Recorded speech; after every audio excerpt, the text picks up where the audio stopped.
verses 9 through 11 say, "As the Father has loved me, so have I loved you. Abide in my love. If you keep my commandments, you will abide in my love, just as I have kept my Father's commandments and abide in his love.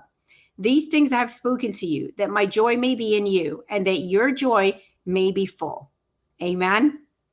And so at the beginning of chapter 15, Jesus is speaking about the vine dressers, meaning the Father and the Son. And he continues to explain how a branch cannot bear fruit unless it abides on the vine. And so this is speaking of us being the branches and him being the vine. And one of the fruits that we see in these verses is the fruit of love. Amen. Verse 10 says, "Abide in my love." That's such a simple command. And it's so powerful because when we do abide in God, we build a strong relationship. Amen. Jesus deliberately loved his disciples. As we see in these verses that he's speaking in John 14 and 15 and all throughout the Gospels of John, we see how Jesus deliberately loved his disciples as the Father loved him. What I mean by deliberate, it wasn't conditional. You see, we see Jesus love them by teaching them, by guiding them, by protecting them, sacrificially giving to them, and much more. Being loved is one of the most powerful motivational things in this world. Our ability to love others is often shaped by our experiences of love. That could be good and that could be bad, right? Because we may have gone through different experiences, but that's a whole nother teaching. In these verses, we see how John experienced firsthand, and in his Gospels, how John experienced firsthand God's loving nature and the unique way that is hard to explain unless you've experienced it. It was so strong and so personal. These Gospels are amazing. I love to read them.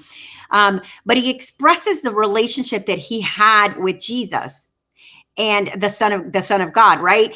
And to the point where he called himself the disciple Jesus loved, and he even asked them, right? But we cannot, and this is so powerful, we cannot know the depths of Jesus's love unless we are willing to face the fact that he knows everything about us, that he knows us completely.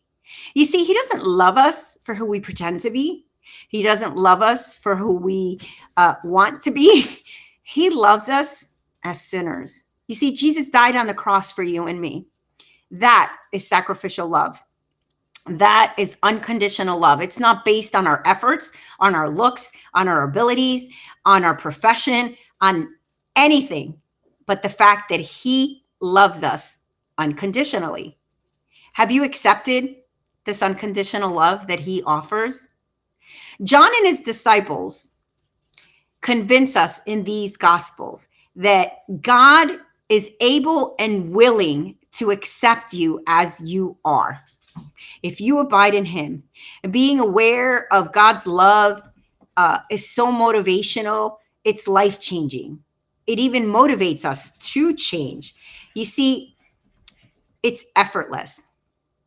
And we may not do as Jesus did, right? Because he died on the cross for others.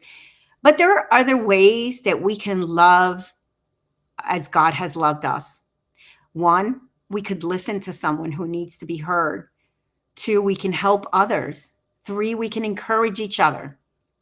And we can even give to someone who might be in need. And so I want to challenge you today to think of someone who needs that kind of love, greater love. Give it to them. Love them as much as you can, and then give a little more. Amen. God bless. Have a great